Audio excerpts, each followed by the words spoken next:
Please remain standing, Mr. Dowd. Raise your right hand. I'd ask the chairman to please administer the oath. Mr. Dowd, do you swear or affirm to tell the truth, the whole truth, and nothing but the truth in the course of your testimony during these proceedings? So help you God. I do. Thank you, Mr. Dowd. Would you please be seated? Mr. Armayo, you may proceed. Thank you, Your Honor. Mr. Dowd, I'd like you to please keep your voice up and speak into the microphone so that everyone can hear you. Were you once a police officer of the New York City Police Department? Yes, I was. How long were you a police officer? 10 years and 5 months. Mr. Dowd, during those 10 years as a police officer, did you use your authority to commit crimes and acts of corruption in violation of your sworn duty to uphold the law? Yes, I did. While you were in uniform and on duty, did you commit thefts? Yes. Did you commit extortion? Yes. Did you engage in narcotics trafficking? Yes. Did you protect drug operations? Yes. Did you engage in personal drug use? Yes. How many crimes and acts of corruption do you estimate you committed as a New York City police officer? Hundreds.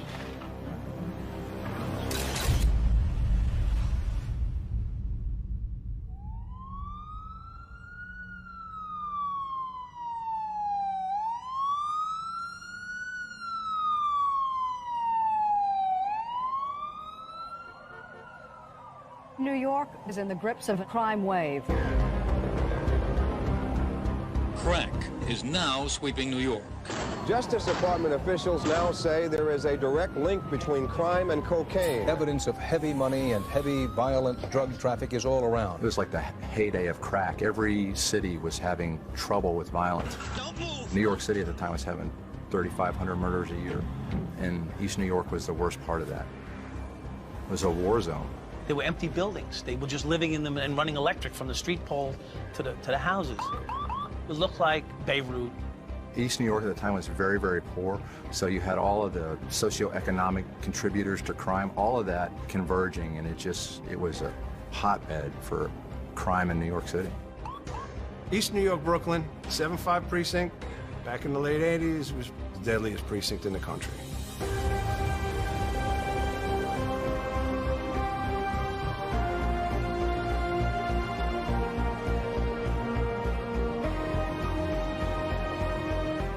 The 7-5 precinct runs north to south from Jamaica Avenue to Starrett City.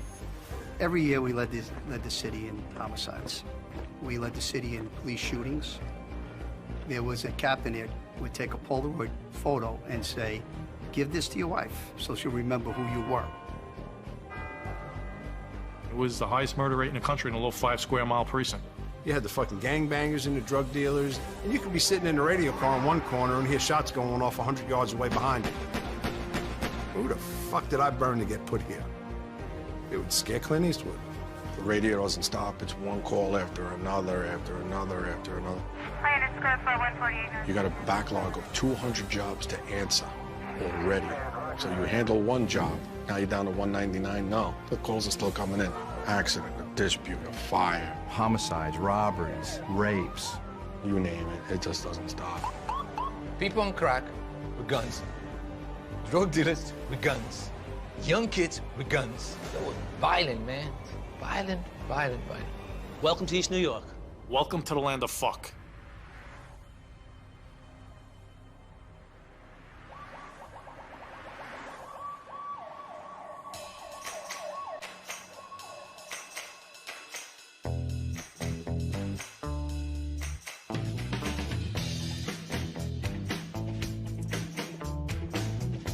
My name's Ken Urell. Grew up in Roselle, Queens. Irish Catholic. Catholic school for 12 years. My mother worked in Manhattan as a bookkeeper, and my father was a construction worker. It wasn't a dream to become a cop. I became a cop because I really had no direction in life. I could have just as easily been a fireman. But the test that came out first was the police officer test. So that's the test I took, and I did well, and I was called right away. I was called before I was 20 years old. We got a gun and shield, and I get assigned to the 7-5 precinct, East New York.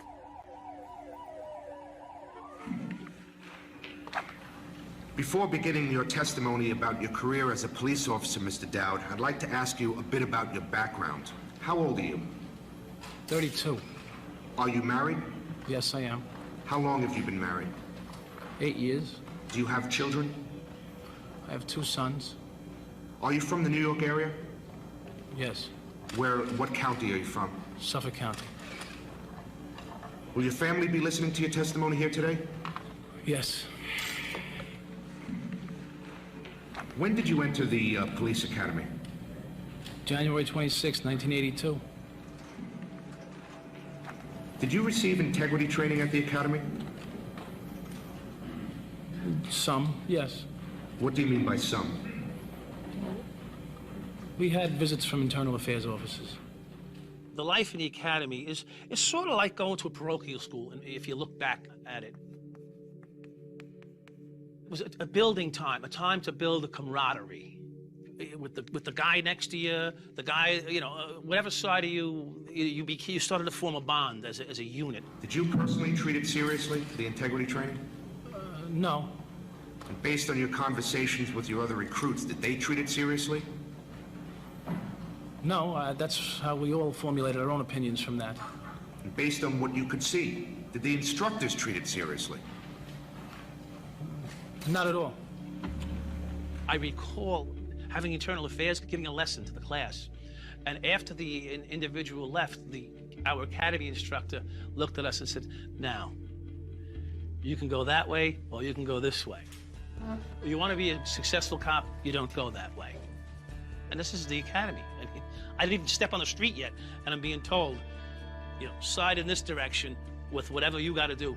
Cover your ass. That was the biggest thing. You cover your ass so that you don't have to deal with internal affairs. Mr. Dowd, in your experiences in your first year, did you come to learn what it meant for a police officer to be quote-unquote good? Yes. Could you tell the commissioners and the public what it means to be good in the police jargon as you know it? Well, being good is a cop that would never give up another cop. A cop that if he witnesses something go down, he's 100% behind anything a cop does, no matter what it is. We began to form a bond at that early stage. If you said blue, I said blue. You said green, it was green. I don't know, if Johnny says it's green, I saw green. You always took the side of the cop that was with you, because he was the only one that was going to back you up when you needed help. Mr. Dowd, in a precinct like the 75th precinct, did it become particularly necessary to forge bonds with other police officers there? Yes. Why was that? Survival.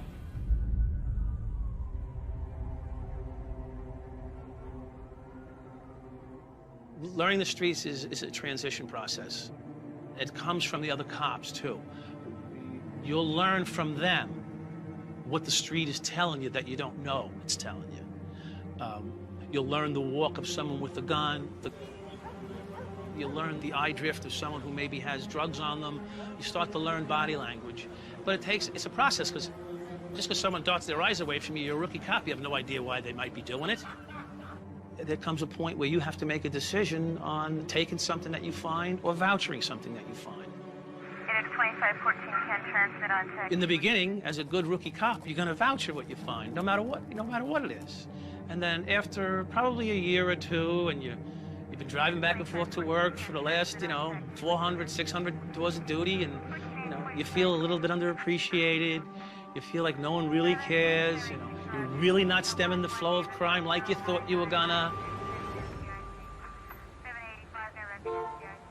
And all of a sudden, you see an opportunity come along, and, eventually, one day I was hurting for money, and I just took a risk, and I pulled over a motorist who happened to be an 18-year-old mystery. Back then, it was called a Puerto Rican mystery. No license, no registration, no plates, no nothing. But he had a nice, thick stack of $100 bills on him. And I said to him, I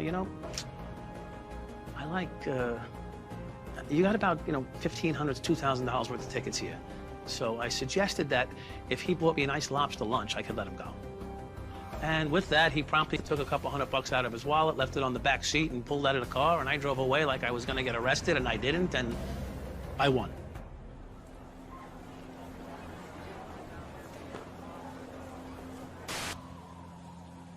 When I first went to the precinct, I hear about this guy, Mike Dowd, and a group of his friends. They had a reputation. They were fucking out of control.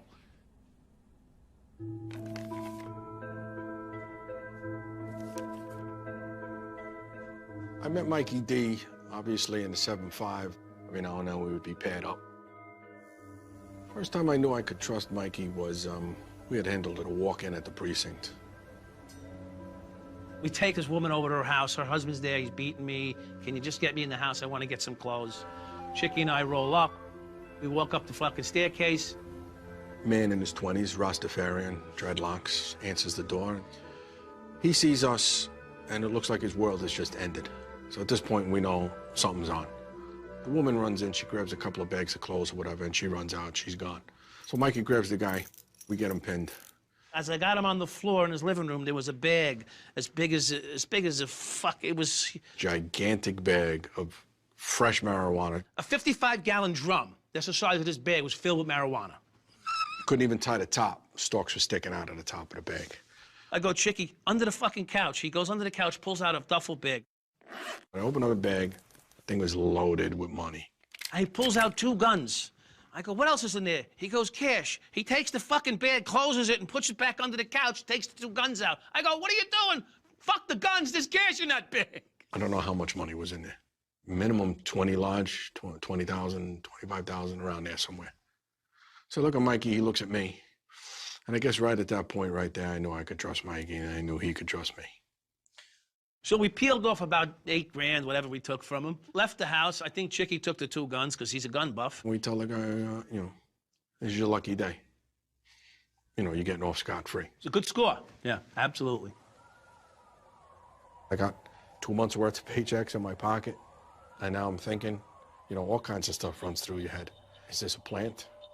Did anybody know anything? Where's the woman? Is this a setup? All of a sudden she ran out, started to become paranoid. This is not what cops are supposed to do. It's fucking over my head a lot. I was certainly nervous, but, you know, after a couple hours went by, I wasn't too worried about it. Well, the guy says you took his money.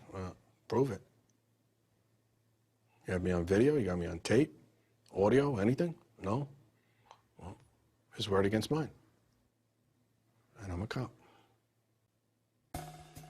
Things began to change when I started to find money and drugs at different locations. I was in control now. That gave me the real feeling of being in control. I've been throwing this shit out for years. Now all of a sudden, it's a moneymaker. I'm like, okay. A kid had done a stick-up on Fulton. He ran home, hid in his house.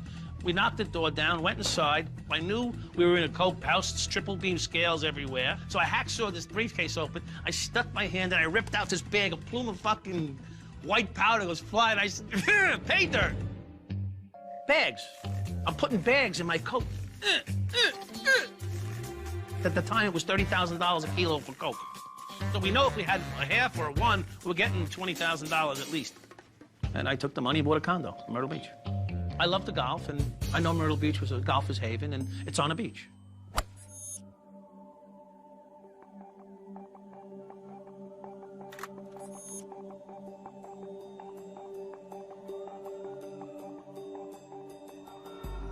"13 New York City police officers have been suspended. Police are accused of accepting money from drug pushers and committing burglaries. It's the worst police scandal in the city in years. Little crew of cops were raiding homes and raiding drug locations. My brother's a fireman in the 7-7 precinct. And he calls me up and he says, "What's going on in the 7-7? Cops are coming into the firehouse and they're borrowing ladders and hatchets."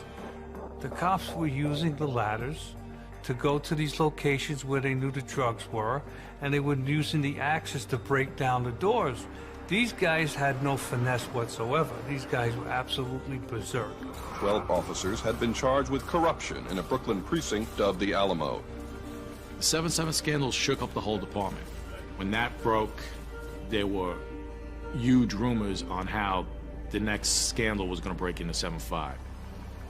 So all those dirty cops started leaving the department.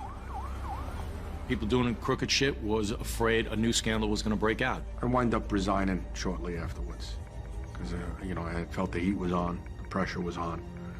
And I figured, hey, listen, you know what? If I resign, you know, maybe I can beat this. Mike Dowd was the only one who gambled. He bet that the department didn't want another scandal. The last thing the police department wanted after the 7/7 was the 7/5 to go down in this bust situation as well. There were not any other cops like Michael Dowd. He was a criminal. Dowd was a criminal. Look up in the dictionary, I don't give a fuck, and Mikey Dowd's picture is in there. It's right there. Michael Dowd was a crook who ended up wearing a cop's uniform. I heard the rumors about Michael, you know, being dirty. And A once-in-a-generation corrupt cop. it don't fucking bother me. The normal person that's doing wrong is going to have a fear of being caught. It's not Michael Dowd. Michael Dowd did not have any fear. I never had a fear about getting busted because the cops around me would never give me up.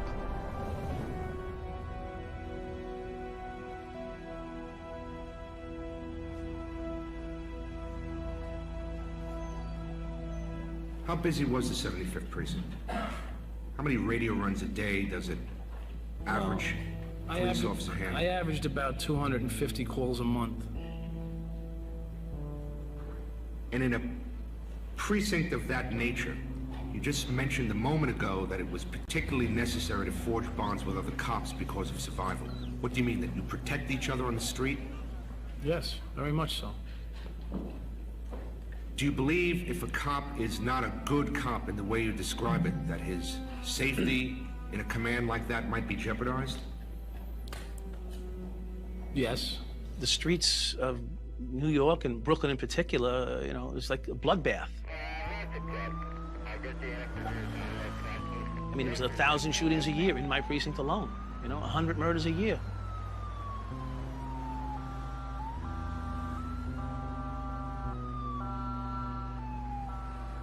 You want to go home at night. So part of going home at night is the guy that's with you, you got to trust him. About 2 years working into the 7/5, I had an opening in my car. Kenny was griping that the only one left around was this Michael Dowd. He was trying to find himself a partner. I was on the no-good list, so he wouldn't work with me, because he had heard all the stories. I actually went to roll call. I said, stop putting Dowd in the car. I don't want to work with him. And it fell on deaf ears. We started working together.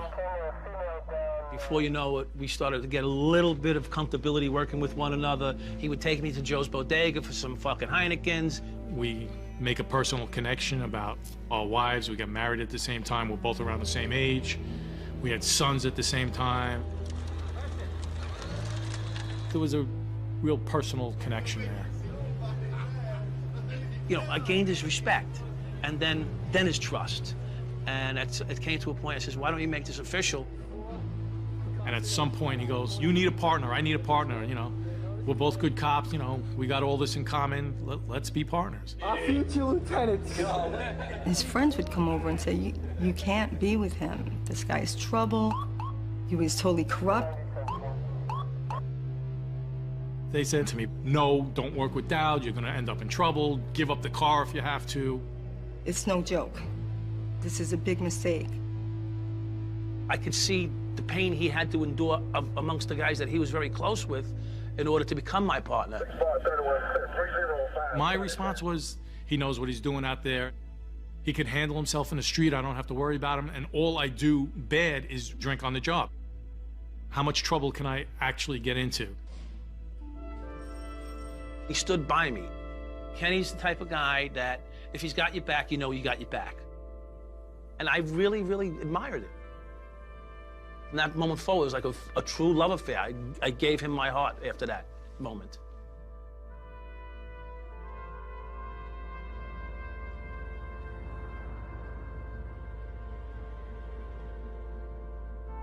Do you believe if a cop is not a good cop in the way you describe it, that his safety in a command like that might be jeopardized? Yes. In what sense? Well, if a cop isn't good, you might be more slow to react to his calls for help, and which are quite a few. Is that particularly true if a cop is known as a rat or a complainant or someone who talks to supervisors? Definitely. More so. Even more so? More so.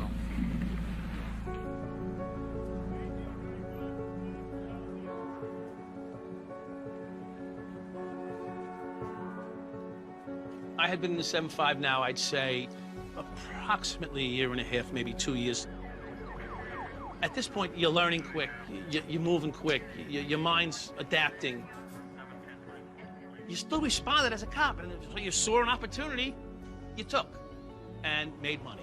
So Mike starts talking about money day and night. There's money all over this precinct, how much money could be grabbed and be in our pockets. These drug dealers got money. Just look at these people. They're rolling in with brand new Porsches, brand new Jaguars. He's looking for any job to come over, any situation where he could get me to cross the line. He needs my full participation in order for him to make real money. And I told him, some of the scores and how much money we made, which was, considerable amounts for a policeman who's making $36,000 a year. I probably made that in scores in the last year. Give Dad a kiss. I'm making about 600 and change a week. I have a mortgage, I have 2 cars. My wife's not working at that time. I'm living from paycheck to paycheck. The thought of money coming in hand over fist, the way he's talking, is it's tempting situation, and it opens my mind, which is what he wanted to do. A few minutes ago, when you were saying how you were making money of drug dealers, you also said there were other ways to make money. Is that what you're referring to? Yes, there are other ways, like burglaries. Did you actually engage in burglaries? Yes. Will you tell us some of the circumstances, please? A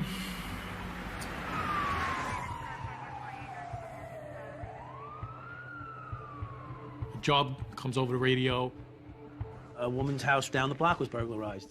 We get to the place, and there's this high school age girl standing outside her front door, and we start going through the whole place. Find out there's no burglars in the building. I had gotten a new partner at the time, and I had to prove to him that I was good. So in order to prove to him that I was good, I had to give him some reason to think that to know that I was good. Mike grabs a girl and goes, "Do you know if your parents kept any money or valuables anywhere?" So she called her mother, and her mother told her where the money was hidden, and I found it for her. But she never got it. And he reaches up, and he's feeling his hand around up there, and he goes, "Nope, there's nothing here. They must have got it." And I'm not thinking really anything of it, and we drive away. And Mike reaches into his pocket, pulls out a $100 bill. He goes, "This is for you." I'm like, "What the hell is that?" He goes, "You didn't even see me take it, did you?" He knows where it came from, and he accepted it willingly. And I put it in my pocket. That $100 sat on the top of my locker, on the top shelf, for the longest time. I don't want to say the $100 bill haunted me, but I didn't spend it.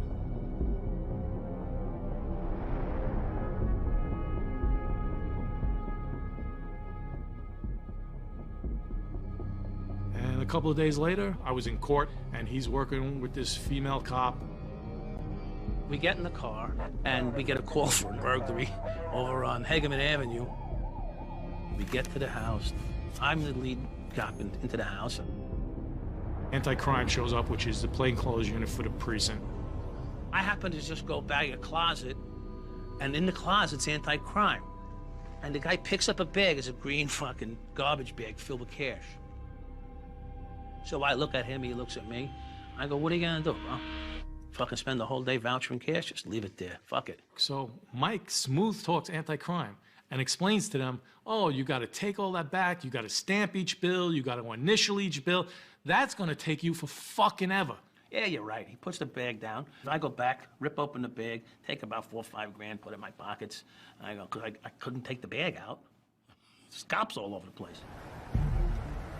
We get in the car. Back then, we didn't have cell phones, so I went over to the payphone and called Chicky.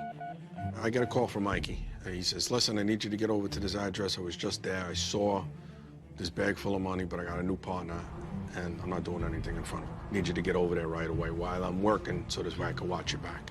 I got a bag full of money in an apartment, and I'm keeping an eye on it. I said, Mikey, I'm stuck. I don't have a car at this point. I said, go rent one. Go buy, just get one. You better call somebody. You better steal one. You better do something, but you need to get. So I circled the block for an hour and a half, just making sure no one would go in the house. This way, any way you can circle a block, I didn't leave that door, basically. And what does the other cop think's going on? I don't. I'm sort of suggesting to her that I'm sort of keeping an eye on the house. You know, it's our responsibility to sort of safeguard the location. Finally, I get a hold of somebody who has a car, and we go over there dressed as detectives. After about the 40th time I circled the fucking house, Chicky pulled up. I knock on a door. I flash a shield, a phony shield, to the landlord. He looks at it. What can I do for you, officer? I need to get into apartment so-and-so. The cops were just here. I need to check it out. We get in there. Your chest is blowing up because it's one of those things where you don't know what's going to happen next. You know what's there. You know what you're doing, all of that. But the adrenaline rush, it's nothing you ever felt. And that rush goes on. It doesn't die down until maybe 15, 20 minutes later, until you're home. It doesn't die down. And you get the shakes. I was in there maybe tops minute and a half. What are you worried about in that minute and a half? Good cop shows up, what do I tell him? I'm not even on the job anymore.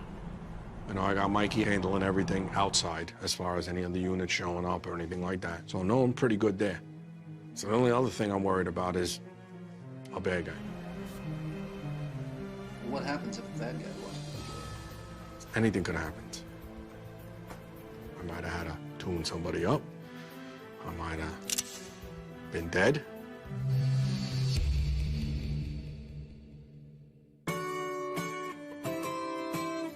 We searched, and exactly where Mikey said he saw this bag of money, it was there.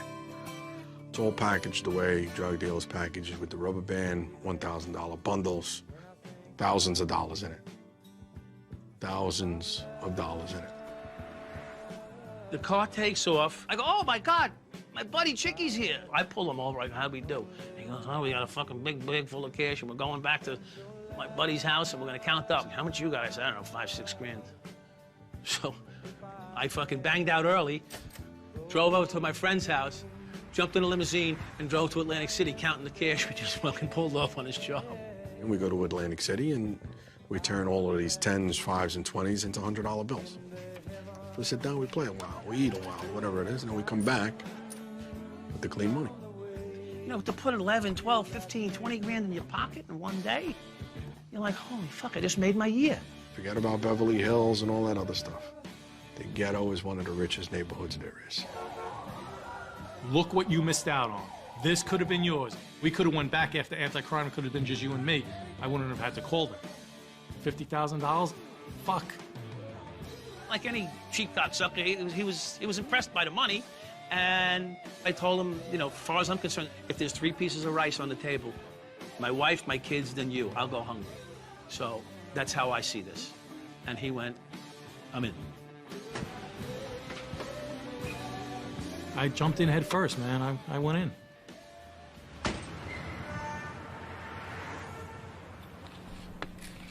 Mr. Dowd, you said that you and your partner had agreed that you were going to graduate into more serious crimes at this point in your career. Did you accomplish that objective?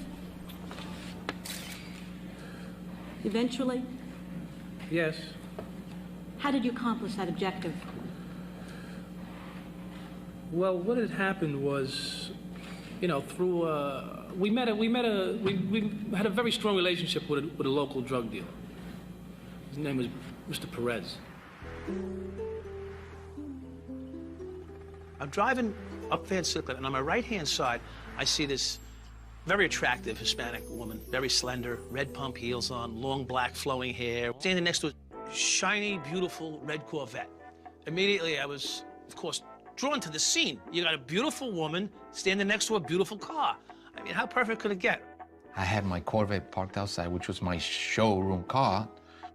My wife was there cleaning the car, and police car stopped right in front of my shop. This dark-skinned Dominican guy that looked like a string bean with long braided hair that came down to the middle of his back come up to the patrol car and say, "Hey, officer, what can I do for you?" I went, I said, "Hey, my name is Barron." He's like, "I don't give a fuck who you are." He kept looking at my wife. Hey, but what's up with this girl here?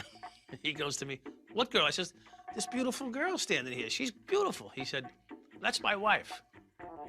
So, in total disbelief, I said, "Get the fuck out of here. That's not your wife." My man, it's taken. That's my wife. And I said, "Holy fuck, I can't believe that would be... Wow, you must be something." And I think he used that as an excuse to come in too. You know, to get close to me. Baron Perez was the owner of a stereo installation shop. Auto Sound City. In the front, it had a little store where they sell all the equipment, and in the back was the shop where you do all the repairs and installation. Drug dealers are the ones with money. They want 18 speakers and stereos and all types of stuff. The more they can put in the car, the better. So it's obvious that he has connections to drug dealers. I know his clients are drug dealers. He knows that I know his clients are drug dealers. He knows that I know he's a player. He doesn't know how much of a player I am at this point, but he sees the glee in my eye. I looked him in the eye. He looked at me in the eye. We made an agreement as friends. So here I am. I happen across this individual running a proprietorship with nothing but drug money coming in and out of the place all day long. Maybe there's some way we can make money from this. La Compañía, it's a very serious Dominican gang. They made a lot of money. Millions and millions of dollars. La Compañía was one of the most powerful drug organizations at that time in New York City. Jose Montalvo, also known as Cello, was the original leader of the Compañía and was responsible for its operation. Me and my partner are working on the drug side of Cello's organization. Joe Hall and his partner are working on the murder side of Cello's organization. I have a large carton of homicides that I can attribute to La Compañía. Cello saw himself as a businessman. The company was set up very much like a business. They had supervisors, they had workers, they had runners. Runners would take the drugs from the Heights over to East New York, put it in a stash house. Then they had the manufacturing part, where they had the heat sale jumbo 20s for distribution. Their shifts matched the police shift, so if a shift for a police officer was 8 to 4, then his shift at his spot was 8 to 4. For Cello, it meant when his vulnerability was highest, the police presence was lowest in the precinct. The only aspect of it that made it a little different than a business is if in a business, if you mess up, you get a reprimand. In his business, if you mess up, you got killed. Cello was not intimidating to look at, but he has his darkness, you know. He was a brutal guy. He didn't think about it to have somebody killed. He killed a lot of people. The company was very violent. I mean, there were murders of people who were trying to rob them for the money that was at the spot. There were murders of people who were in the company who they perceived as a threat.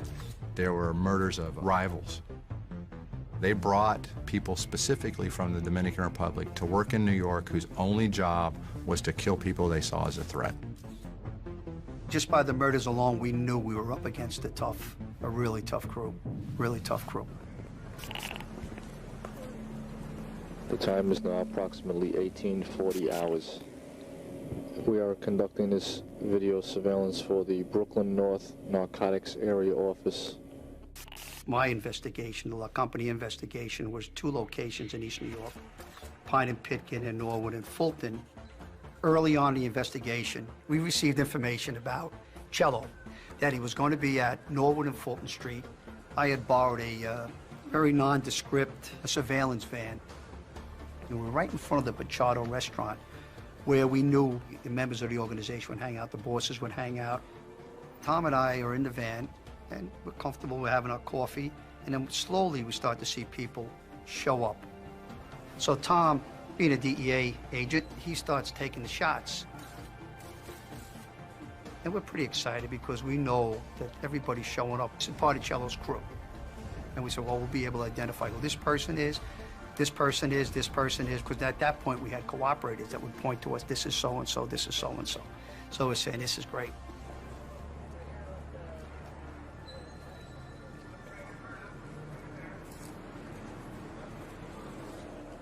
Time goes by, and I kind of like look over it, and I saw a quick glance.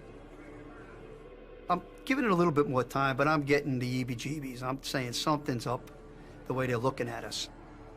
I said, Tom, that's enough. Wrap it up. We got everybody.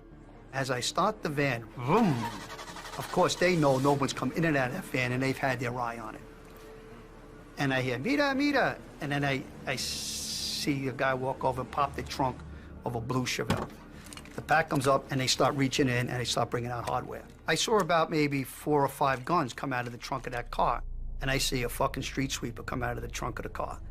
And I said, oh my God, this is it. We're fucked. I had my little 5-shot, Tom had his 9, but we were sitting in there like we were in a, you know, like fish in a barrel. As they start to bring out the hardware, I get the car out in time. As we pulled out, 2 rounds were fired. So now I'm really flying out of there. And I'm looking at the rearview mirror, of course, and I see the 2 headlights, and then they start flying towards us. So now I go, fuck. They are absolutely in pursuit. I put over the radio, 7-5 squad, we got shots fired central.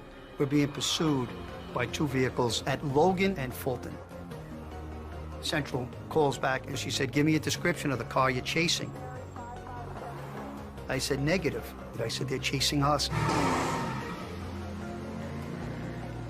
I go down Atlantic Avenue, I go west, I jump over the sidewalk. There's a sidewalk divider there. I jump over the sidewalk. They do the same. They jump over the sidewalk with their sedans. And I start to head towards the 7-5 precinct, to the fort. I think we went down Essex Street or Linwood Street, and they stopped their pursuit.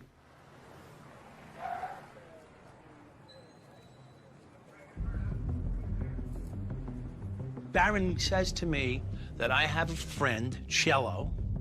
He has an organization in the neighborhood.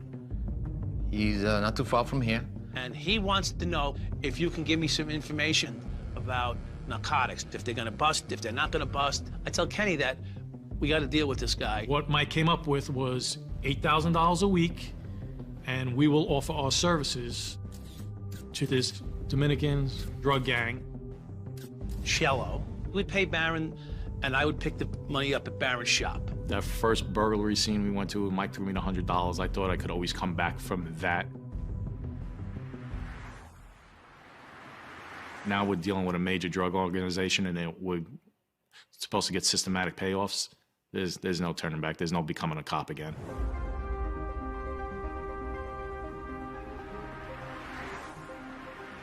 Kenny and I pick up our money that Cello had dropped off. We get to my house, counting the money is short. Mike is fucking pissed. They fucking shorted us. They fucking shorted us. I'm a New York City cop. I'm taking a risk of going to jail for a long period of time, and you're gonna short me a dime? There's a line he cannot cross. Mike was mad, Kenny was mad, and fuck this and fuck that, and... You're not fucking me. It's not happening. So I sat in front of Cello's drug spot for 4 days, every night. Just sat there, chasing people. Hitting the lights, hitting the sirens, chasing them. Harassing them, pulling them over. He fucking sends a message over to Barron, tell that cop I'm putting a contract on him, I'm gonna have him whacked. Went to work the next day, happened to go down Fulton, right in front of Hale, and here comes his Porsche, pulling away. I had never seen this guy in person, but I knew it was his car. I pulled him over, license, registration. Of course, he doesn't know who the fuck I am because he never saw me. He, you know, complies with my orders, pulls out his license, registration, insurance card. I take it, throw it back in his fucking car, and I go, "You're gonna have me killed?" And he looks at me, and he doesn't know what the fuck to do. I'm standing there, I'm in his face, "You're gonna have me killed? Why don't we do this? You get out of your fucking car, and I'll be a real man. You get out of your fucking car right now, and we'll do a 20 fucking pace walk-off, and we'll see who wins. Let's do it right now. You fucking owe me money, and you fucking put a hit on me, you motherfucker? No. Call it off right now. I never said anything about the money to him. You call it off right now." or you see how this is for real. Like, this is for fucking real. You can't just tell you're putting a hit on a fucking cop and me not fucking come find you. I did. Day one, I found you.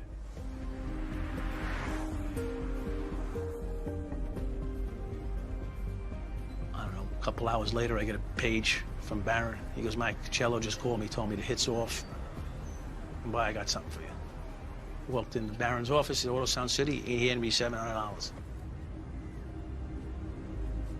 Mike is furious. He doesn't want to have nothing to do with these guys no more. Barron is a businessman. So he says to me, I got another guy who I think can use our help now. So you had the company was a drug organization run by Jose Montalvo, who was also known as Cello.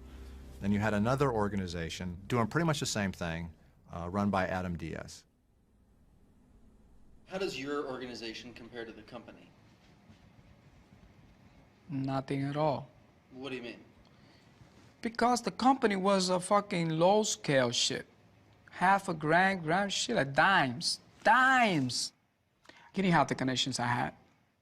I could take him off of the fucking business in a heartbeat. But I didn't want to do that. Why? Because he didn't represent no competition to me. And on top of that, his sister was in love with me. Beautiful girl. I was banging the shit out of her. So what's it take to be the boss? Balls. And you gotta be responsible. I know how a lot of kilos on Escobar because I know the stamp. When you have a Colombian connection, if they bring you 1,500 kilos and you have it in a place, you're already responsible for that. I don't care if tomorrow the kilos goes down $2,000 a piece, $3,000, $5,000. It doesn't matter. You're already responsible for that amount. You better fucking come forward with the money. Or what? What fucking they kill you? No make no difference to them. I had several stores open in East New York. Lake Avenue, Crescent Avenue, Van Sicklen Avenue, New Liston, Vermont. So you can get anything at your store. You can get Pampers or you can get 10 kilos. This is a regular grocery store. Any regular customer will walk on the aisle, take their cereal, take their whatever. The other clients that will go for the other product will walk quietly all the way to the back. On the back, it was a metal door. You knock on that door, and the guy will open the door for you, and you give him the money. I want half a key, I want 62 ounces. So when they come out of there, they come out with a whole bunch of grocery, but underneath all of that, you got kilos. When I saw Adam the first time, I said, this is the guy that we should work with. I know Barron for a while already. I took him a Porsche on 911, candy red, beautiful vehicle. And I said, look, Barron, I don't like ghetto music. I like Julio Iglesias, I like Bryan Adams, you know? But I don't like those fucking big black boxes with big speakers. I hate that shit. But I want to hear the music. And I says, by the way, don't make any holes on my porch. You're not gonna believe it. When I came back to pick up my Porsche, he didn't make not one hole on that car. And the car sounded like a fucking club. Not only that, he put music there to listen to Julio Iglesias, but he say,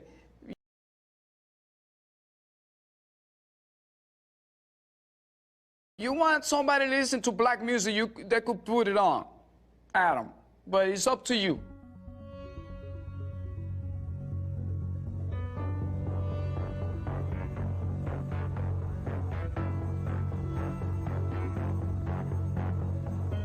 I had 3 fucking machines counting money, and it's still not enough time.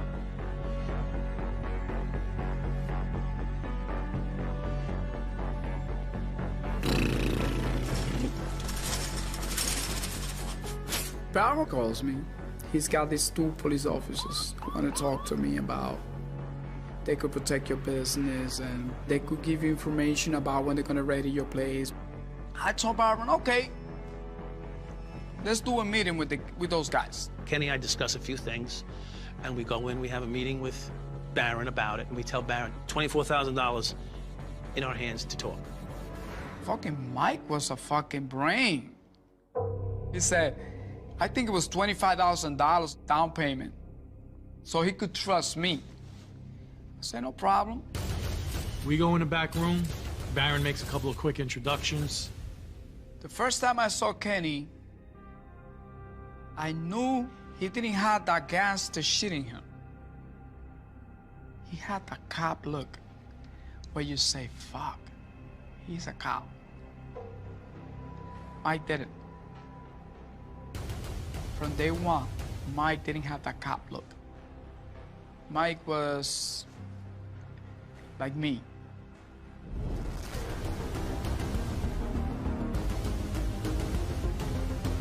Mike starts laying it down on the line. $24,000 down payment, and then you're going to give us $8,000 a week. We're selling him on the point that if we know of or are aware of any undercover activity in the area, we would inform him. We will make sure all the other places are raided. You tell us where your competition is. We'll make sure narcotics knocks them out. We will tell you when narcotics is in the area. Diaz was all for it. He wanted that clout. He wanted to own cops. Having cops gave him more power. Nobody can touch me. Nobody can touch my crew. I got what I needed to keep bringing my empire up. I called one of my guys. He brought me the money. Here, Mike. Take a walk. The look of Mike and Kenny, when they first got the payoff, Christmas in June, maybe? Me and Mike were ridiculously happy. I mean, I know I was. We had left there with a nice load of money in our hands with two young guys, with two young, beautiful wives and young kids. And it's almost like a time for celebration.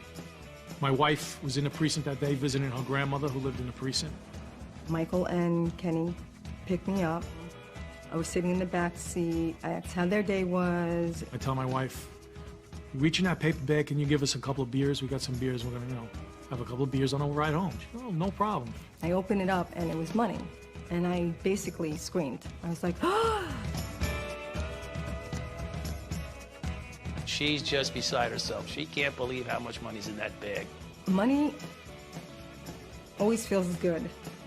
I tried to reassure her, don't worry, everything's gonna be all right, we're gonna make some money, Michael was driving pretty erratically, and he was going fast. Mike was doing fucking 100 in a little blue Hyundai. We got pulled over.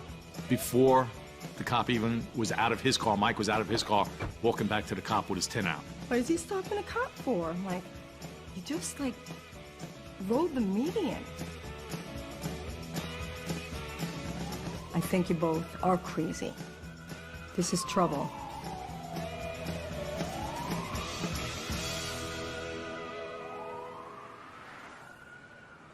Adam would do his business, i.e. sell his dozens of kilos of cocaine in a day. And at the end of the day, he'd have to make a serious move, like take his money and or drugs out of the building and bring them to wherever his stash house was.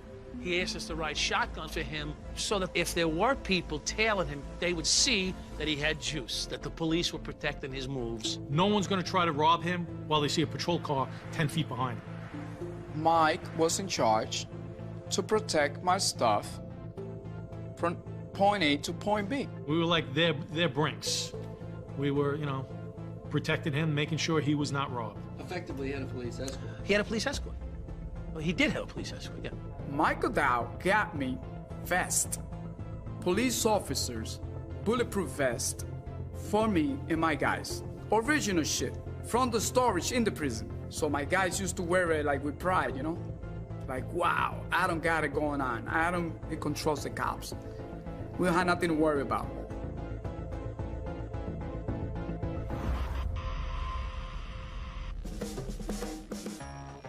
There was guys that were competition to me.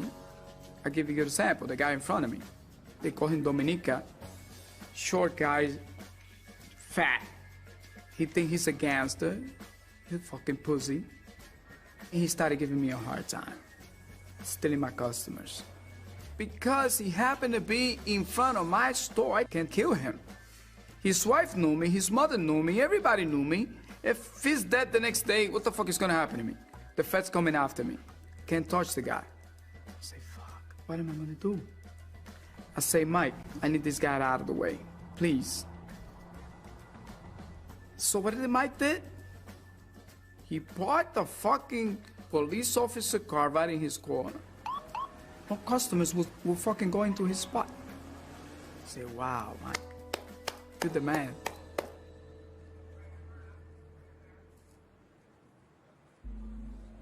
Kenny and I happened by chance to be passing in the back of the location one day, and we see unmarked cars, guys in beards, the whole unmarked, droopy look going on, and we say, hey, what are you guys up to? And they said, we got a spot, we're doing around the block later.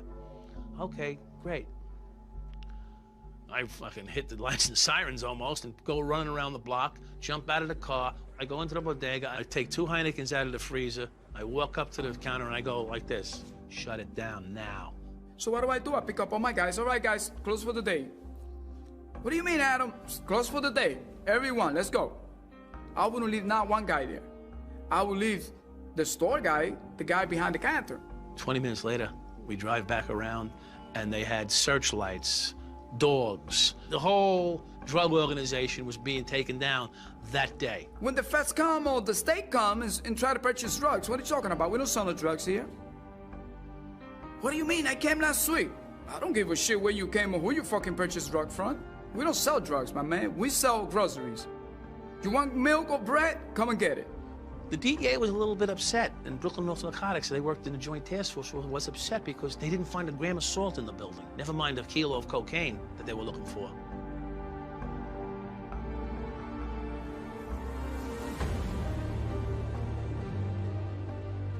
Michael Dowd was a very loyal part of my crew.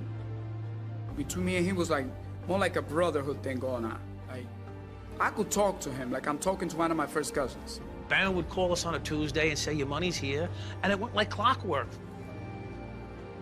I'm stunned at the shit I'm getting involved in. It's surreal to me. I'm like almost outside my body. A month ago, 2 months ago, I was a regular cop, and now I'm a criminal.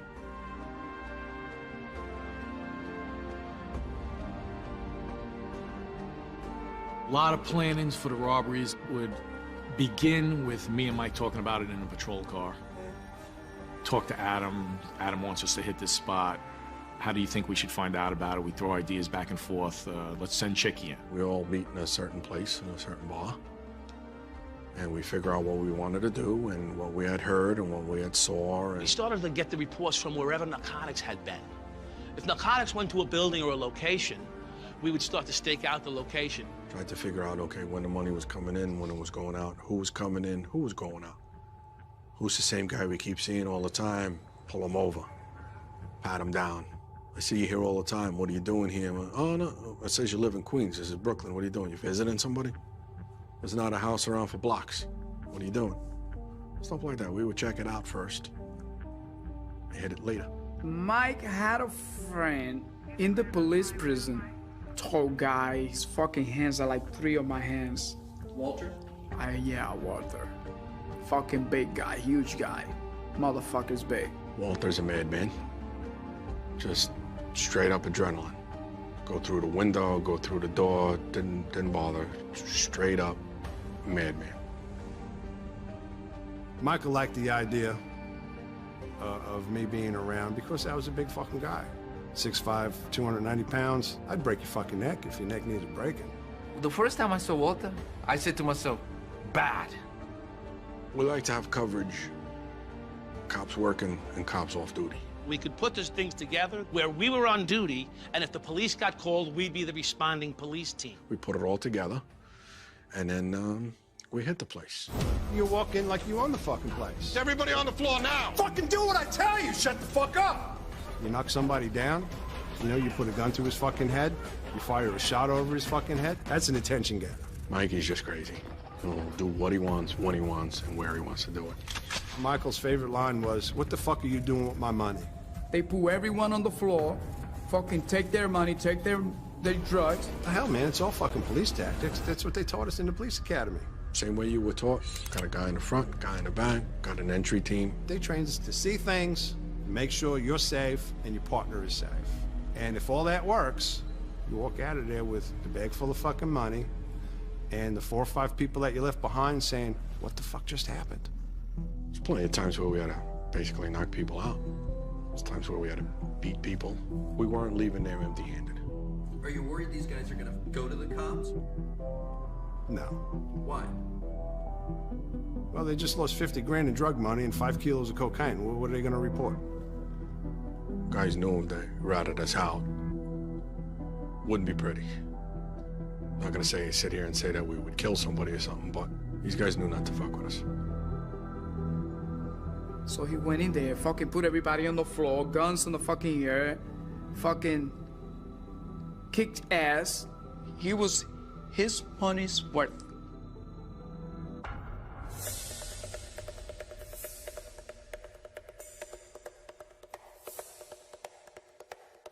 This guy named Franklin, fucking dope head fucking asshole.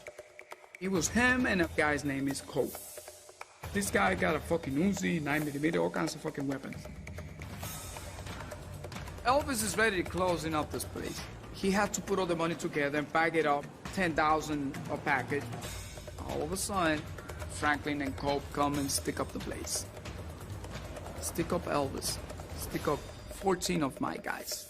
So we heard a commotion on the stairs when we saw Franklin. And the guy put a Magnum 44 right on the back of my head.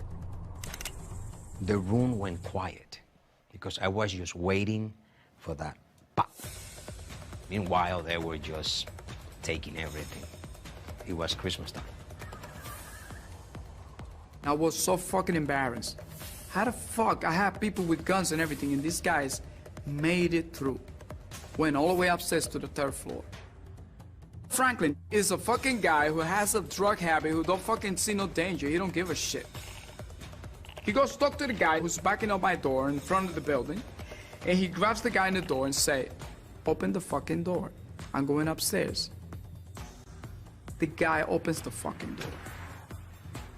You open the fucking door, everybody else is in danger. See, that's the difference between a real gangster and a fucking pussy guy. I would never open that door. Kill me. I will not open that door. What did they take? Wow. Got to be $700,000 something.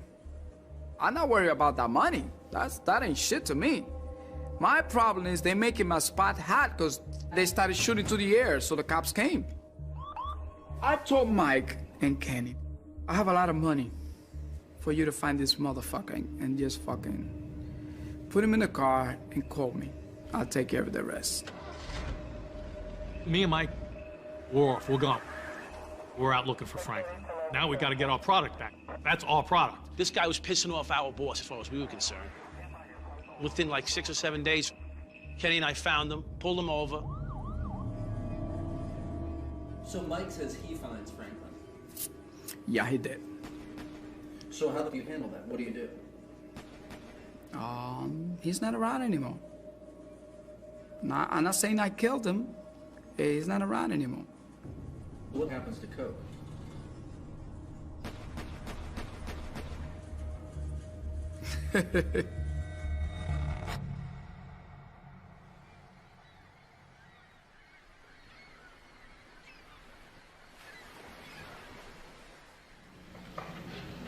Who did you consider to be your primary employer, in fact, at this point, Mr. Dowd? The department who gave you your shield, or the drug traffickers who were willing to pay you because of it?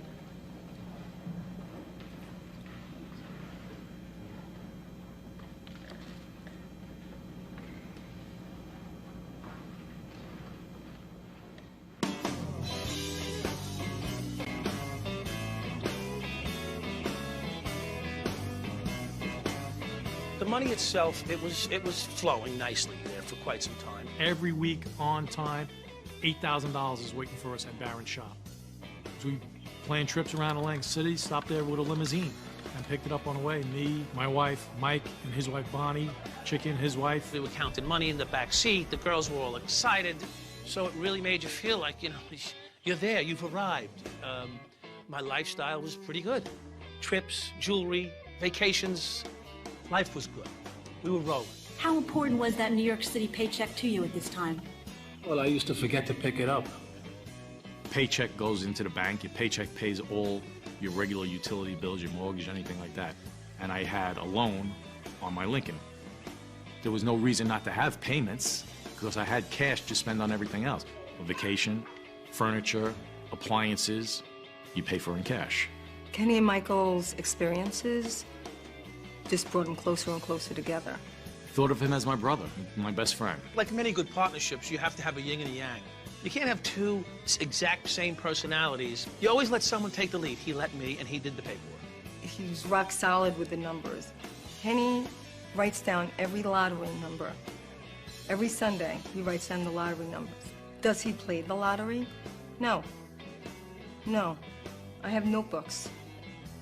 He kept things straight, because Mike, he was in so many different directions. At this point, I had been drinking quite a bit. They were like brothers.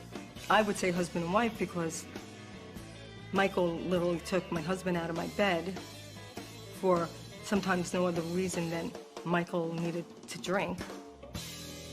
What about your lifestyle at this point, Mr. Dowd? Could you tell the commissioners and the public what kind of car you were driving at around this time? 87 Corvette. I'm like, what the fuck are you doing? We're making $600 a week. You can't afford a brand new Corvette. Michael, don't ever, ever bring that car to the precinct. Don't drive this fucking car to the precinct. The next day, he brought that car to the precinct. The reason I drove the Corvette to work was my wife and I had a deal. 2 weeks of a month, she gets the Corvette. 2 weeks of the month, I get the Corvette. It happened to be my 2-week period where I had no other car at the time. So it was either drive her car, which I didn't have a car. I gave it to Kenny. It takes a lot of fucking men to deal with this fucking guy all day long in that car. Mike was fucking nuts. I trusted Kenny implicitly. I knew that he would go against his own friends for me. Many aspects of gaining and building that trust and that bond just continued on a daily basis, and we never one time said no to one another. Without Kenny, he wouldn't function. You know what I mean? But if Kenny would bring a whole bunch of cops and say, Adam, forget about Mike, this is the guys that are working with me, I would say no. Without Mike, you're not welcome.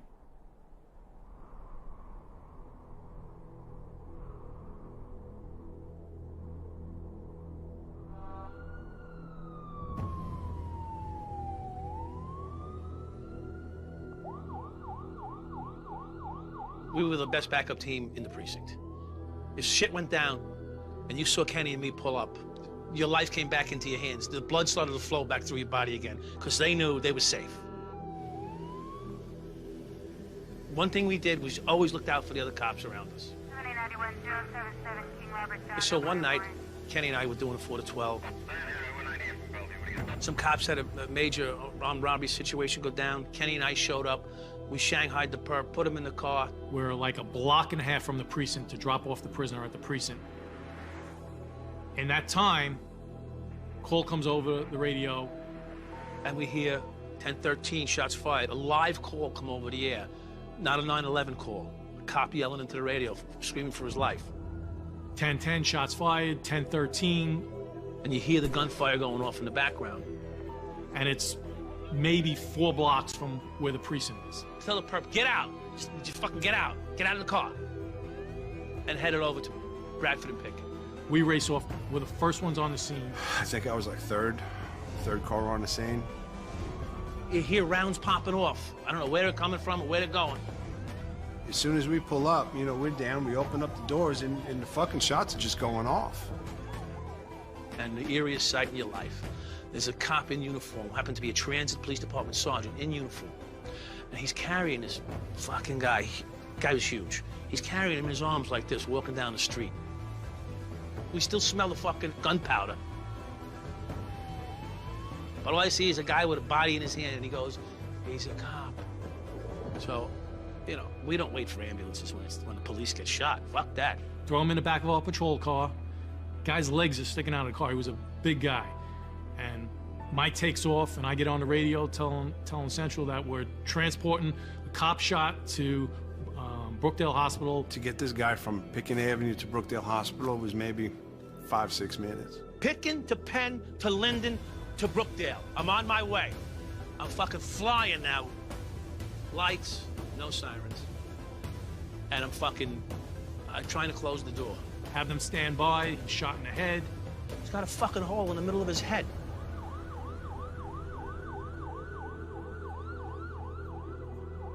We're screaming over the radio, get somebody at Brookdale Hospital to call and tell them we're bringing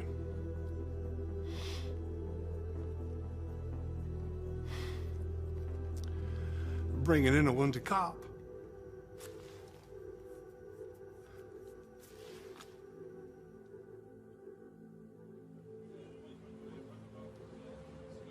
A New York City transit officer was killed last night in a spray of bullets from automatic weapons. Transit police officer Robert Venable, age 35, on the job with an undercover unit.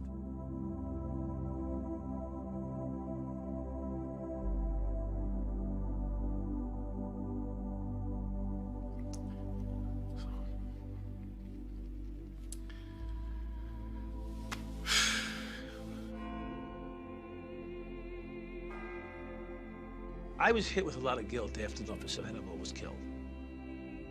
I wanted to feel the pain, and I did feel the pain for him, but I had that sense of shame mixed in with pain, that I really don't deserve to share that pain with him because I wasn't loyal. And you know when they kill a cop, how it is. Mike was so depressed about the whole fucking deal. When that shit happened, and he said, Adam, I need you to find out who the fuck did this shit. Man, help me out. I need to find this shit out, but I can't do it. I just couldn't do it. If Kenny gets shot, fucking I'll find the guy. I'll take care of him. Or Chicky gets shot, I'll fucking find the guy, take his balls out, cut him off. No problem. It's a pleasure. But someone I don't know? No way.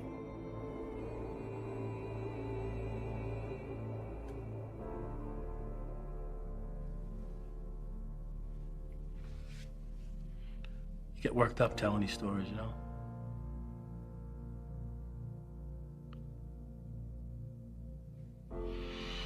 I cried over it many times, you know? I did my crying. And here I was fucking saving drug dealers at one end of the precinct and chasing them at the other. He's trying to say that he did something to help Officer Venable, that he did, you know, he just happened to be there. That's all that was. He talked about that like he's a real cop because he took the, yeah. No.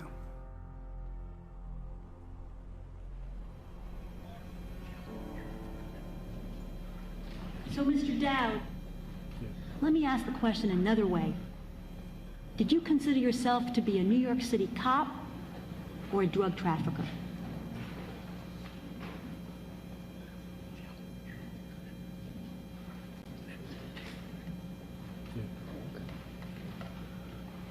Well, it's both.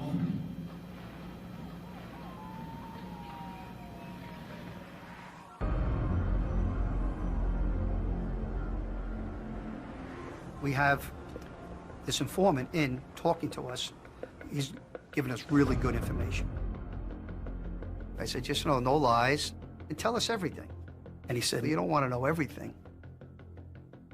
And I said, what do you mean? Like, you know, of course I want to hear everything. And he said, no, you don't want to hear everything, Joe, because I'm talking about Boys in Blue. And you hear that a lot when you're working drug cases. Oh, they got cops working for them. And a lot of times it's just pure nonsense. It's the leadership of the organization spreading rumors that we got cops working for us. It keeps everybody worried that if they cooperate, they'll find out about it. I had no reason to think that the information wasn't good because he's been good to this point. Why, you know, why start lying about something like this? And he says, oh no, he's got a cop working for him. And he says, it's Mike the cop, and he drives a red Corvette. I felt like, fuck, you know, here, you know, it's a, you know, the job was great to me. I love the job. You know, you hate to hear these kind of things. So we call internal affairs and say, hey, Mike the cop tries a red Corvette, and they go, okay, we've got it. I have these cases from the 7-5 that the commanding officer has made me combine into one investigation, and it involves Dowd and his crew. So I went to the 75th precinct to obtain documents, parked my car in the rear yard, and as I was beginning to walk in, Police Officer Dowd is walking out the back door. I look him square as I'm walking by him, and the feeling that I get is perp. But the guy's in uniform, he's a cop. I'm having a problem reconciling this. The feeling that I get is perp.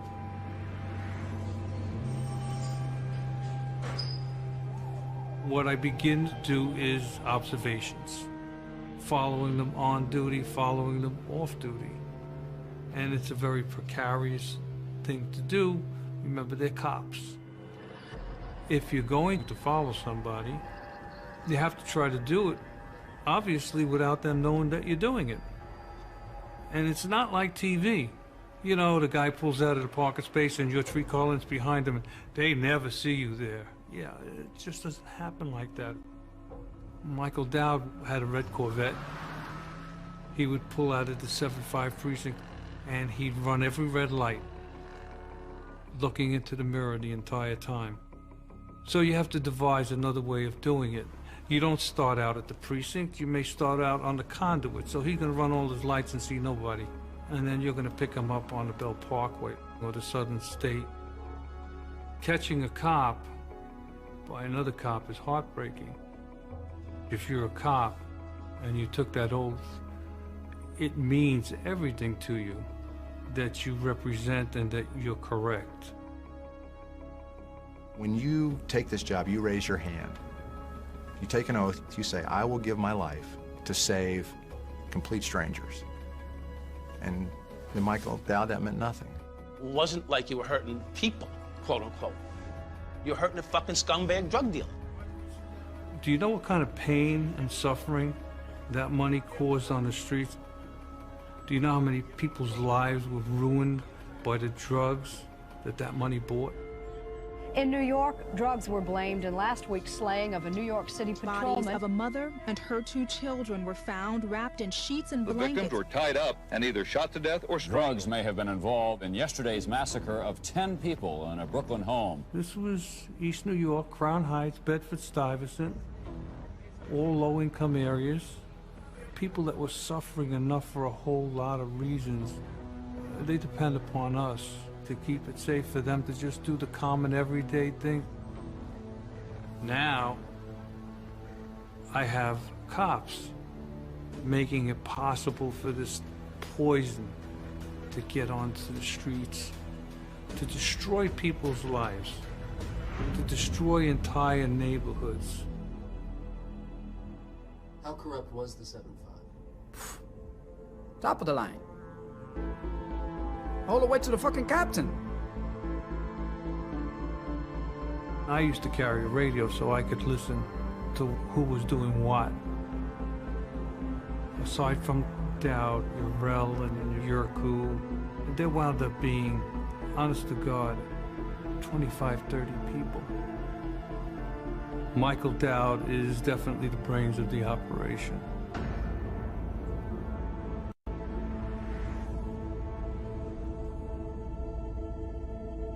We started to look for other avenues to make money. We decided to distribute cocaine out on Long Island. We were purchasing large amounts of cocaine from Baron Perez and Adam Diaz. We used to stop at my house on the way home to drop off the coke.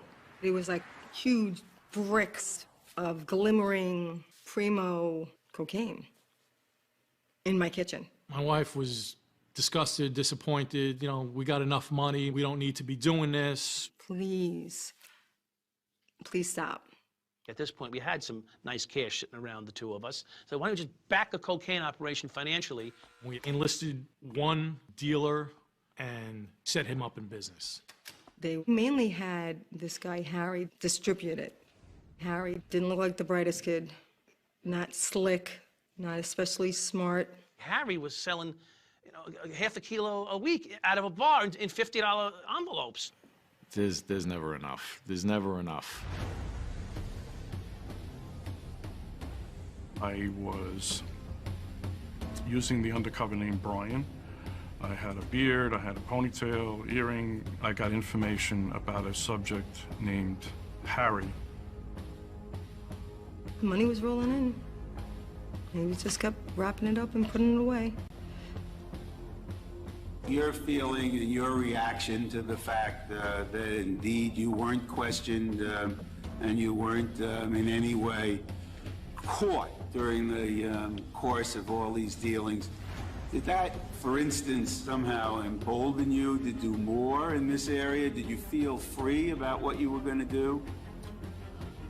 First of all, there was times when I was shocked that I got away with so many of these things. I didn't know what stress was. I just lived it. Fucking greed. Also, mind you, I was becoming heavily addicted to cocaine and alcohol. So my inhibitions were down. And some personal problems I've been going through, too. So all that combined, it certainly shocked me. I don't know how sometimes I showed up for work. I wasn't scared of the money coming in, but the drugs in the car, we're gonna get fucking arrested. I don't know how Kenny honestly felt about me doing it. He's becoming wired, he's becoming paranoid. I don't think it bothered him so much. On January 2nd of 1992, I made the first cocaine purchase from Harry. When I went undercover, he sends the coke to the lab, where quantitative and qualitative tests is done on the cocaine. It comes back 95% pure. Somebody who's been pure coke in Suffolk County. Based on your personal knowledge, why weren't other police officers in your command turning you in? Because I'm still a cop. Cops don't turn in other cops. He's doing coke as fast as he could get it from Diaz is as fast as he's doing. He's probably doing more than he's selling. Even when the person they're depending on for survival is doing lines of coke in the R&P, is drinking daily to the state that, as you said, you're sometimes a fall-down drunk, even then, they remain silent? Cops don't want to be labeled as rats. Cops depend on one another to survive out there. Kenny talked to me one time and said, Adam, Mike is crazy. He's going crazy. He's sniffing coke. I said, what? I know he do his little fucking blow sometimes in a while, but... Fuck everything, fuck them, fuck this. I'm gonna do what I want. And that's how he lived and worked in the 7-5. You felt like you were God. I said, no, he's fucked up. He's fucked up. He's a dope head. Invincible. So it's like, fuck. How do I stop this guy? He never acted afraid. He never showed himself to be afraid. I consider myself both a cop and a gangster. That's why I knew he was no good. And that was going to be the end. Thought it was getting too close, you could quit. You find out when you're in the middle of the game, quitting ain't too easy. The game keeps pulling you back in.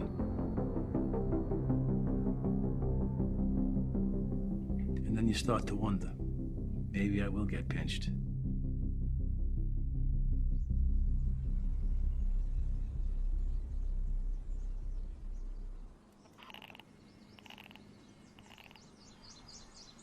One Sunday morning, we go to my parents' house for breakfast. Pack up the kids in my car. Say hi. My wife gets in the car. I start driving down my block to the corner. See a white car. Someone in it. Sitting there on the corner on a Sunday morning is that typical undercover cop car. Mike, did you see that? And I'm watching my rearview mirror the whole way. They pull out from the curb and start following behind me. But I'm not worried. No coke in my house. I'm like, Ken, they don't need to have a scale and cocaine in the house to bust you for dealing drugs. It was like 7:30, 8 o'clock in the evening. I had seen a couple of cars following me. I knew something wasn't right. Harry owes me cash. I go out during the night, pick up my money, park in the driveway. I go in the side door. He's dripping wet. I mean, dripping. We're talking May. It wasn't that hot, and it's night. It's 10 o'clock at night. Dripping wet, and I'm like, something's not fucking right. I drove up to the precinct. I walked up the precinct steps. I felt the tension all around me. The desk officer pointed, the captain over there wants to talk to you. I turned around.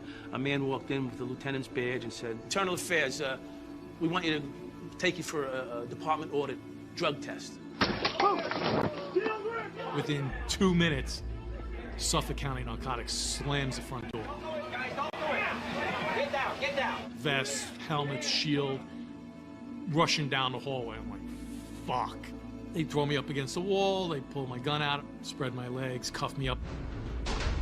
As I walked down the stairs to change in the locker room, I realized there's a bunch of, like, plainclothes police officers around me, following me, like blanketing me. So I take my fucking pants off, hang them in my locker, and I go put my civilian clothes on, and I got fucking coke in my pocket. So I'm like, okay, let's put on my pants with the cocaine in it. There's a guy sitting over here I never saw in my life, walks up and says, Suffolk County Police Department, you're under arrest for narcotics conspiracy. They search my pockets, they pull out the bag of cocaine I tried to unload. The next picture that you see is a daisy chain of cops is being let out of a precinct in Suffolk County, and they're New York City cops. There's a police story being told here in New York this week. The NYPD is under the gun again. Cops dealing drugs, stealing money and guns, shaking down shopkeepers. 6 New York City police officers charged with conspiring to sell cocaine. It has become an all too familiar sight in New York. Cops arrested on corruption-related charges. And a new breed of corrupt cop. None was more notorious than Officer Michael Dowd. He was dirty up to his eyeballs. The story of cops and robbers. See if you can tell one from the other. I was driving into work, and I heard on the radio that New York City police officers had been arrested in Suffolk County. I felt like, fuck, Suffolk County got them? Suffolk County got them. I wasn't scared. It was almost like a sense of relief hit me. I was like, thank God it's over. Thank you for saving my fucking life.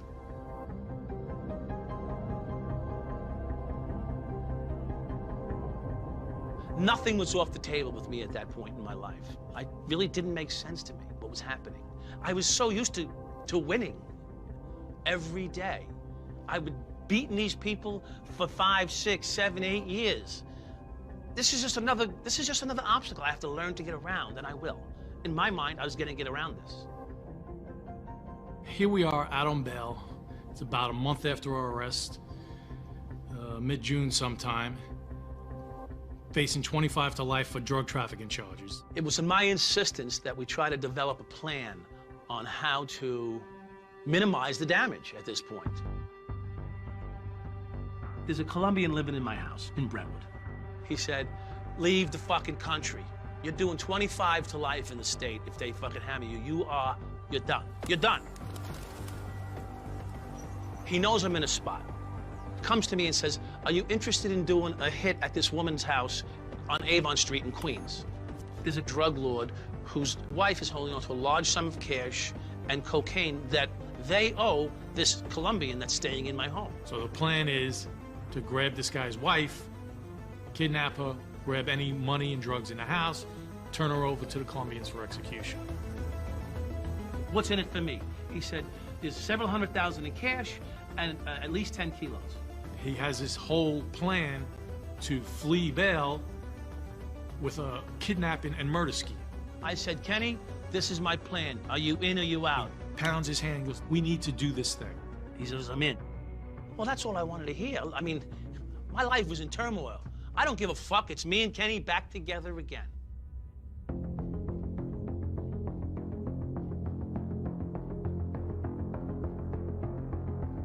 Mike picks me up the next morning. We went off to Avon Street. We're driving our way there. As we approach... Kenny, you got the scanner? Let's see if the scanner works, see what's going on in the scanner. We turn on the local scanner to listen to the local precinct. The scanner's not on a minute, and you hear suspicious car on Avon Street. There's no way of hiding that. Mike picked that up. Avon Street is 2 blocks long. It's got to be related to us. Well, when the call came in on the scanner, he said to me, we're going to the house. I said, whoa, why would we go to the house? The block is staked out. Mike, I came all the way this far, we're going to the fucking house. I said, you go to the house, I ain't going there. So rather than stop at Avon Street, I jumped back onto the Grand Central Parkway and headed home. We get the fuck out of there. As I'm driving, I see cars just converging from everywhere, sort of closing in on the location behind us. We get all the way back to my house. He decides to go home and said, all right, man, I'm gonna call you later. And I noticed 4, 5, 6 more 10 different vehicles following me. I'm finding cars, undercover cops, every fucking where. And I'm not believing it.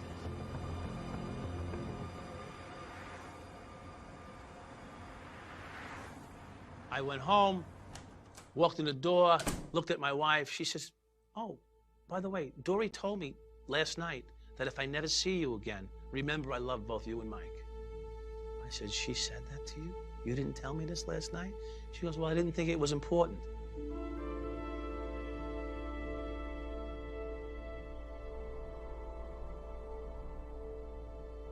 With that, I turned around and I heard the police cars swinging into my cul-de-sac. The noise of cars pulling into my cul-de-sac.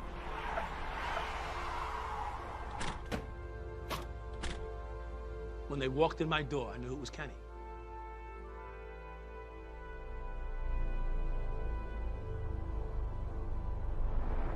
How the fuck did he do this?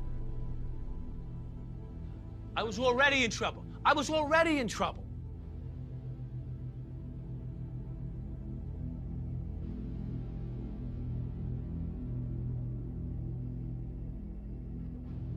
We decided to approach the person who appeared to be, from our information and from the Suffolk County case, the less culpable of the 2 individuals.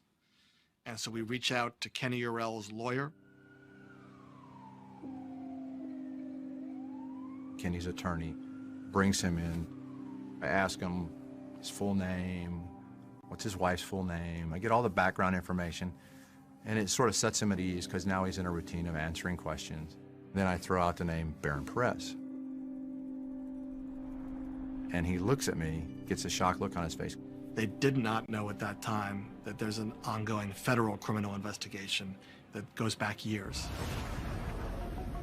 They had been taping Auto Sound City, Barron, Michael Dowd, drug transactions that Michael Dowd bodyguarded for the drug dealers. They had informants inside, the whole thing. They even had me on tape.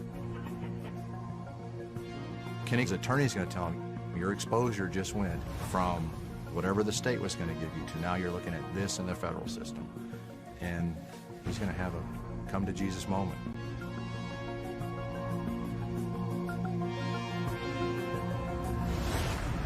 There's a Colombian living in my house. So the plan is to grab this guy's wife. I said, Kenny, this is my plan. Are you in or you out? You've literally lost your mind. We're not fucking doing that. Kenny spoke to Marty, our lawyer. I go to my lawyer, I let him know what's going on. He goes, you can't allow something like that to happen. Kenny, it's Rico. You're looking at 25 years. You're going down. You have to give him up. You have to. That was, clear that I need to start working with the DEA, and I decided to cooperate with the feds. Mike Trosso gets me a micro recorder, and at that time, 1992, a micro recorder was, that fucking big. It was big. Big enough that if you're wearing it, you're self-conscious. Like, holy crap, I got this big piece of equipment on me. We're gonna wire your phone in case Dowd calls and talks on the phone. Every contact, as much as possible with Michael, has to be on audio or videotape or both. I don't want to wear it anywhere on my chest because we normally hugged each other and gave each other a kiss when we met each other. So I came up with, I'll wear it behind my calf. I got muscular calves, and I'll ace bandage it. He had it was like a little smirk. I'm like, I'm freaking out over here. My wife's like, what could you possibly be smiling about? I'm like, I feel like a cop again. Really? I'm just praying I get to see you again. And, you know, when I hugged him like I wasn't ever going to see him again. That this is probably going to turn horribly wrong.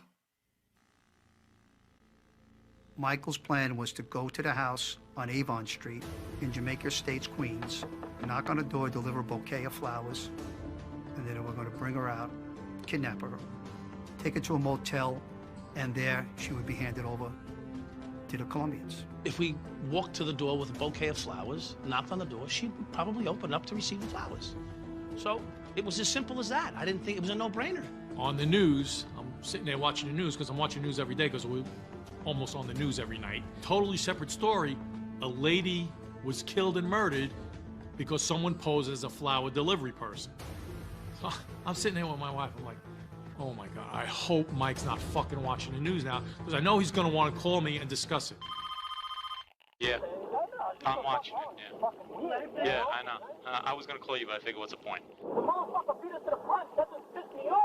We did not change our plan. Some other woman living in Queens is not going to not open her door for flowers. The flower thing can be used a few times. Not every flower delivery is a fucking armed robbery murder. The recordings that Urel made were extremely helpful to prove Dowd's involvement in this crime. We're trying to figure out exactly how we're going to grab the woman, grab any money or drugs in there, and then bring her off to the Colombians for the execution. Where Kenny comes up with the idea that this woman was going to be delivered to Colombians and kidnapped and executed is beyond me. Michael's lying. Kenny wore tapes. The tapes reflect that Michael planned to abduct the woman in Queens. It was Kenny's words, never mine. Go to the tapes. Listen to the tape. Listen to me now. She'll be tied up in the back, and then if they want her, you got her in a hotel room somewhere, and that's it. Simple. Kenny paged me in the wee hours of the morning. He says, it's happening. We're doing it in the morning. It's happening in the morning. We should be in the house by 11. Agents are going to go to this woman in her house, tell her, listen, your life is in jeopardy. We're going to put you somewhere safe, and we are going to stay in your house. Michael's going to come to do the abduction, and Michael's going to get arrested. Didn't happen that way. Mike picks me up the next morning. We went off to Avon Street. As we approach, I go, Kenny, you got the scanner? The scanner's not on a minute, and you hear suspicious car on Avon Street. One of the surveillance guys was parked near the house, and someone called the police on it. He identified himself as, hey, we're DEA doing a surveillance. There's no way of hiding that. Mike picked that up. We get the fuck out of there. As I'm driving, I see cars just converging from everywhere. Now my mind starts spinning. How am I going to make sure Mike doesn't relate this to me? Kenny, how do these people know where we went? They've been following us? I don't know. Kenny, someone said us. I was the singer who said it. Kenny, they had the whole block pushed in. I said to you from the beginning, man, you trust these fucking guys. How do you know they're not trying to set us up? Well, how do I know? No, I thought, you know, that's why I suggested that right away. You said, no, you trust me. The plan was DEA is going to arrest us all and take us in and make it look like I'm part of being arrested. They were, at that point, going to grab my wife and grab my kids and bring them to a hotel to keep them safe until they could figure out what to do with us after that. Trasta called me and he said that I need to get out of the house. Got fucked up. We don't even know where Kenny is. I'm like, what do you mean you don't know where Kenny is? My wife has bags packed at the door ready to go, waiting for the DEA to pick her up and save her. I had to wire him, and now they're coming back? We get all the way back to my house. I went to go into his house. He told me, hold on, I got to check on, see if my wife is dressed. Kenny never stopped me from seeing his wife dressed or undressed. Now all of a sudden he's going to check. I was very suspicious. Holy shit! I'm running. I grab those bags, I run as fast as I can. My wife is thinking on the fly. She hears the car pull up in the driveway, the door's closed. She peeks out the window, sees it's us getting back, and Mike is there. And I throw those bags into the bedroom. Hides the bags by the door. She starts panicking. I run into the bathroom. With my hair. Wets her hair like she's just getting out of the shower, because now it's Took taking off her my 5 minutes clothes. to answer the door. Put on a robe, and they're banging at the door. Why Kenny wasn't using the I don't key. have no keys on me. Walked in the house, the fucking house was empty. Looked around, where's all your furniture? Oh, you know I'm selling the house. Yeah, but why would you empty the fucking house out? Well, it shows better when the house is empty. Had a good answer, the motherfucker. I'm freaking out. Michael was supposed to be behind bars, and I would not have to deal with any of this confrontation. Mike is pumped. Door. We came this close to being arrested. We were this close. Someone ratted us out. They knew we were there. I'm like, how the hell could they know that? He decides to go home and said, all right, man, I'm gonna call you later. My only concern now is I gotta get in touch with my lawyer and the DEA and Internal Affairs and the Southern District to let them know what's going on. It's out of the bag now. He knows the DEA's got a surveillance going on. We gotta go lock up Michael. As we were pulling up to his house, there's kids playing in the street. I tell the kid, you need to go inside. Because I didn't know. I'd heard Michael would fight, he's a cop, there could be guns. I didn't want a kid around. And he runs straight to Michael Dowd's house. It's Michael's kid. And all of a sudden I hear whoosh, whoosh, the sound of vehicles coming into my cul-de-sac. Oh, fuck. It's over. Again.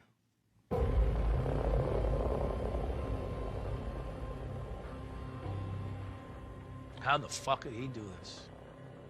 I didn't consider myself being a rat because a rat, to me, was a rat gets caught doing something, and then in order to get himself out of trouble, you tell on someone else. I was already willing to accept my sentence. Why would Kenny do this to me?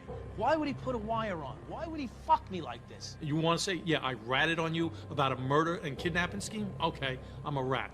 In my eyes, I saved a woman's life.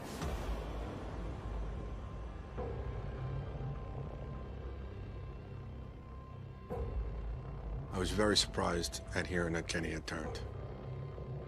You know, he could say he did it for his wife and his kids and shit like that, but I haven't had to turn my head around once today. I got no worries. I didn't rat on anybody. I just can't see going through life turning around, looking over my shoulder to see a face that I don't want to see anymore. Ain't nobody gonna crash me in the back of the head because of something I said to the police or a journalist. If Kenny would be Mike's real friend, would have just fucking do whatever for him, including time.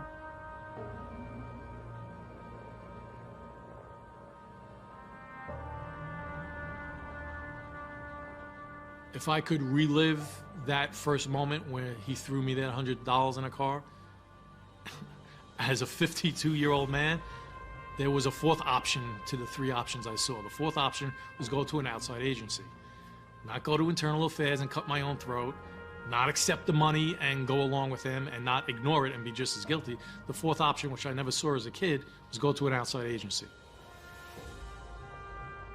I regret I ever met Mike. It felt as though I was cheated on by my wife when Kenny turned on me.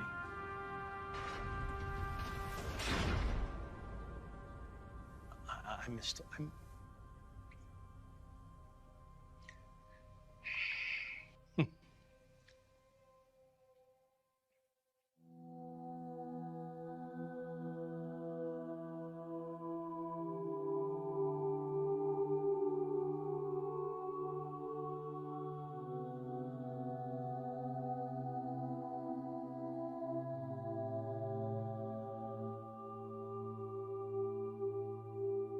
Commission investigation has established that the New York City Police Department's anti-corruption apparatus is primarily a reactive rather than proactive and relies almost exclusively on complaints to gauge the extent of corruption in the department and in the city and to initiate corruption allegations. I'd like to point out the significance of this, which is that the majority of corrupt acts committed by police officers therefore go undetected and uninvestigated by the New York City Police Department.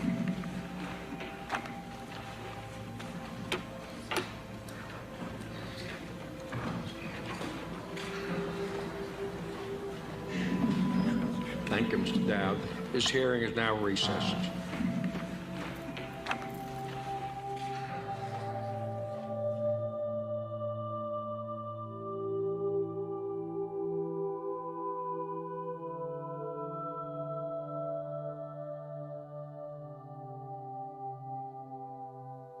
I always wanted to be a good cop. I didn't come on the police department to be a bad cop.